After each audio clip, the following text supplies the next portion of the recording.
Hey guys, how are you? It's Emily. I wanted to start trying to share with you a little bit of extra content other than just readings on my channel. And a lot of you have been asking about animal communication because that's one of the first ways, I guess, that I experience my own gift.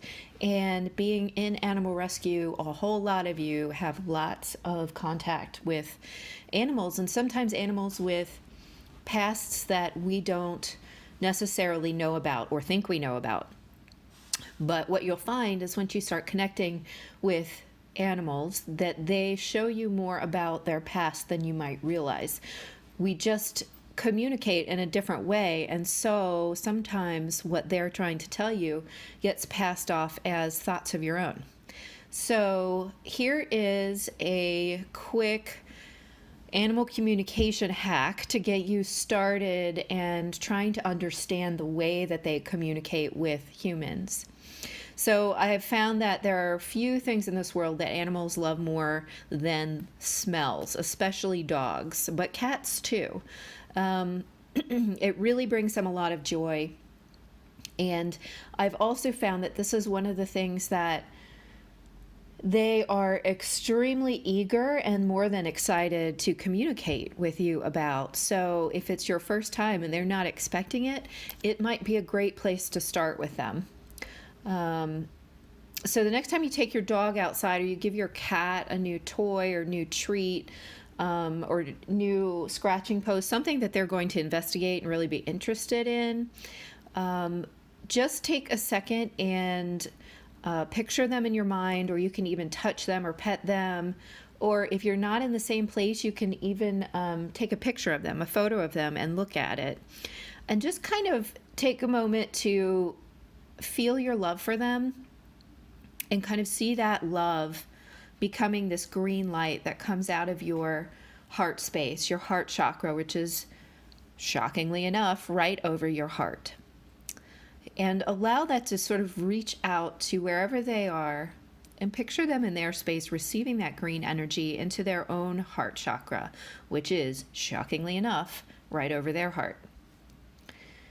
Then you want to kind of bring your attention to the center of your forehead and just be aware of a tingling sensation there, or maybe a sensation of heat or even coolness.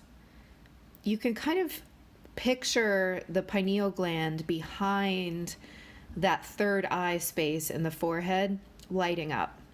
And this is your telepathic sense. You also have telepathic chakras in your temples, so you may feel those also heat up and start to tingle as well.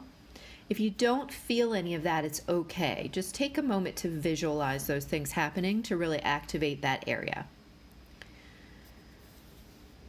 Then, as you picture them, ask them, what do you smell? And then as you say smell, just briefly bring your attention, your own awareness, to your own nasal passages. Just briefly, just touch there for a second. And that helps them to understand what you mean, what your human words actually mean, because they really communicate by feelings, by pictures, by their other senses. Some of them will communicate with words, but most of them, you're missing a whole lot of richness in their communication if you don't grasp onto the sensory communication and the pictures and the feelings. So it's a little different than the way that people communicate. So then you're going to want to just kind of sit back and calmly notice all the feelings and the pictures and even the actual smells which might start flying through your mind.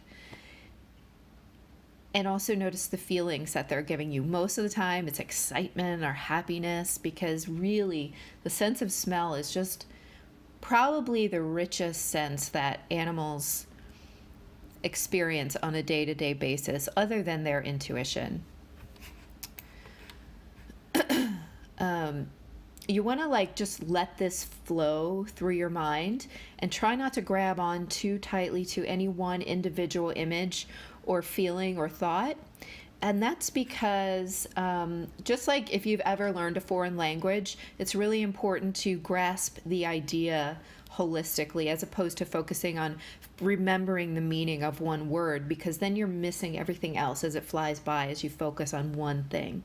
So you want to do the same with animals. And if they're showing you all these pictures of grass and trees and squirrels and flowers and the sound of the bug that flew by and the rumbling in their belly or whatever, you just kind of want to grasp the full picture of it as opposed to really focusing on what kind of bird did they see, or what are their words behind the bird, what are they saying about the bird. Just let them build the picture for you. As you get more experienced, you might be able to catch more and more of this at a time, and you might even be able to start catching things that translate in your energy into human English language words, which is why it doesn't matter what language a certain pet is existing in, it's translating to energy, which your brain is then translating into language. So that's just another level of communication that you can have with animals as you get more used to it. So this is just a really easy way to get used to talking to them, because they're almost always enthusiastic to share their sense of smell and what they smelled. It really makes them happy. And it integrates this kind of etheric thing into a real physical sense that you can pick up with your telepathic senses. So whatever they show you, thank them for their answer, even if you didn't catch it all, and send more loving heart energy back to them.